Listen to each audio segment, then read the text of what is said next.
यवतमाळ जिल्हाधिकारी कार्यालयामध्येच कंत्राटी कर्मचाऱ्यांनी काढले कपडे। जीवन प्राधिकरणातील अधिकारी पोहोचले ठाण्यात। गेल्या 5 वर्षांपासून वेतनापासून वंचित असलेल्या एका कंत्राटी कर्मचाऱ्याने चक्क जिल्हाधिकारी यांच्या कक्षासमोर अंगावरील कपडे काढत आंदोलन करीत प्रशासनाचे लक्ष वेधले। हा प्रकार सोमवारी दिनांक 23 जूनला दुपारच्या सुमारास घडला असून तो कर्मचारी जीवन प्राधिकरण कार्यालयात कंत्राटी कामगार म्हणून कार्यरत होता। रोहन रामटेके असे त्या कंत्राटी कर्मचाऱ्याचे नाव आहे। या घटनेने जिल्हाधिकारी कार्यालयात एकच खळबळ उडाली आहे। घटनेचे गांभीर्य लक्षात घेता शहर पोलिसांना पाचारण करण्यात आले असून त्या कर्मचाऱ्याला शहर पोलिसांनी स्थानबद्ध केले आहे।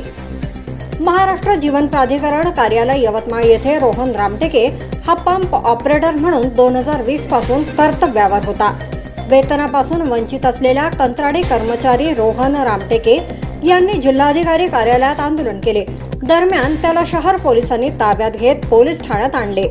त्यानंतर जिल्हाधिकारी कार्यालयातील कर्मचारी जीवन प्राधिकरण कार्यालयाचे कर्मचारी अभियंता प्रफुल्ल व्यवहारे यांना पोलीस ठाण्यात बोलावून संबंधित कंत्राटी कर्मचाऱ्याच्या मागण्याबाबत विचारणा करण्यात आली आणि त्याला पोलीस ठाण्यात स्थानबद्ध केले आहे।